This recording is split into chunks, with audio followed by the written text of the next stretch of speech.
And we have new details on the suspect in the second assassination attempt against former President Trump.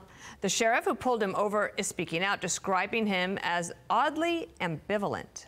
I was at the scene, and he had a very, very kind of detached, flat facial affect. Like, it wasn't bothering him. And I was immediately suspicious. I thought, yeah, this is probably the guy. How does this guy get to a fence with a tactical rifle and a sight on it, and get a bead on the former president of the United States? One of two things: this guy is a lone wolf, which is extremely dangerous because we have no idea when they're operational, or he's part of some bigger conspiracy. Authorities found an AK-47 at the scene. They also recovered 2 backpacks. They recovered a GoPro camera. They recovered bullet deflecting plates, and those plates were hanging on the fence. So we saw that in the images they released last evening. New reaction, Wall Street Journal editorial board. They say, quote, the failure of another assassination attempt against Donald Trump on Sunday, the second in 2 months, is a great relief, but also another warning about our deranged politics. Kayleigh McEnany with us now. Bit of commentary on what she's observing. Good morning to you on this Monday. How do you piece this together, Kayleigh?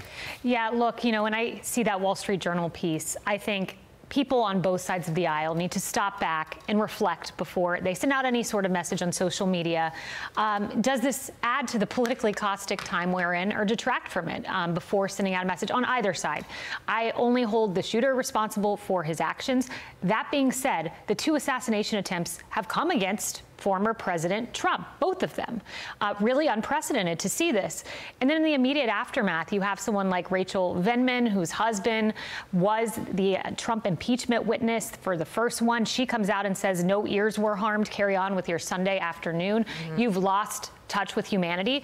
And then when I think back more broadly, if you believe hook, line, and sinker, things that have been said about President Trump, you believe that he wants a national abortion ban, that he is against IVF, you believe that he's for Project 2025, that he wants a bloodbath, that he called neo-Nazis fine people, all of those fact-checked as false.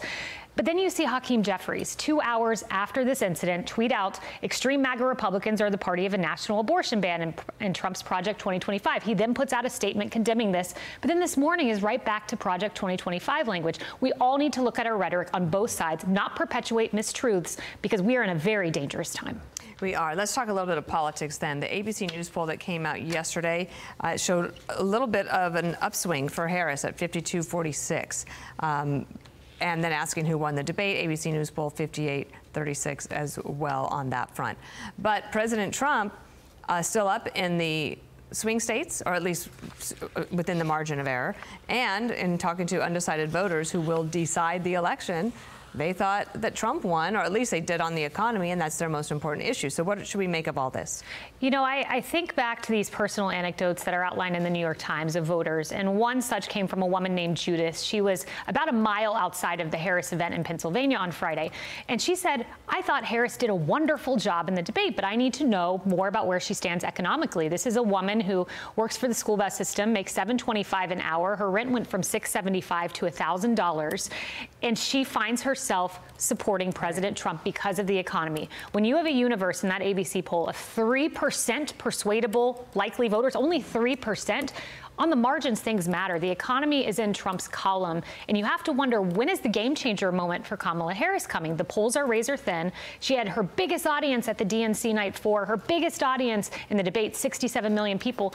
When is she going to get another audience like that? Maybe never. That's a good question. We'll see whether or not they go back and forth in this debate. This is a Fox News update now on what we're hearing from the former president. He spoke with Fox Digital a moment ago, and he blames Biden and Harris's rhetoric, Kayleigh, for causing him to be, quote, shot at.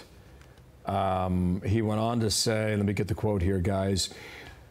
He, Ralph, believed the rhetoric of Biden-Harris, and he acted on it. Their rhetoric is causing me to be shot at when I'm the one who is going to save the country, and they're the ones that are destroying the country, both from the inside and out. They are the opposite. These are people that want to destroy our country, adding that it's called the enemy from within. They are the real threat, end quote. So really yesterday it was thank the Secret Service. You guys did a great job. I'm okay. Thanks for your support. And today it is much different after meeting with the acting Secret Service director this past hour. I think he should question their rhetoric. Again, I only hold the shooter responsible for their actions, but I do wonder why there has not been more of a forceful condemnation. Both of them put out statements condemning this. We heard that chopper talk from President Biden. But after the last attempt, he gave an Oval Office address 24 hours later. That met the moment.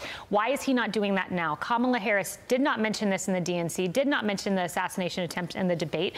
I would love to see her mention this on the campaign trail. Let's all lower the rhetoric. I don't know that their response has really met the moment this time around, despite condemnations of paper statements, Twitter, and that would be a powerful moment if she were to go to a microphone today and say, yes, cool. She may. She also has the power to convene.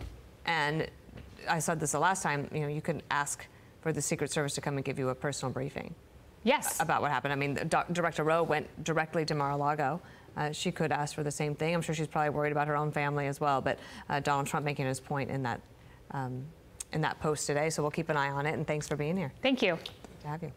I'm Steve Ducey. I'm Brian Kilmeade. And I'm Ainsley Earhart. And click here to subscribe to the Fox News YouTube page to catch our hottest interviews and most compelling analysis.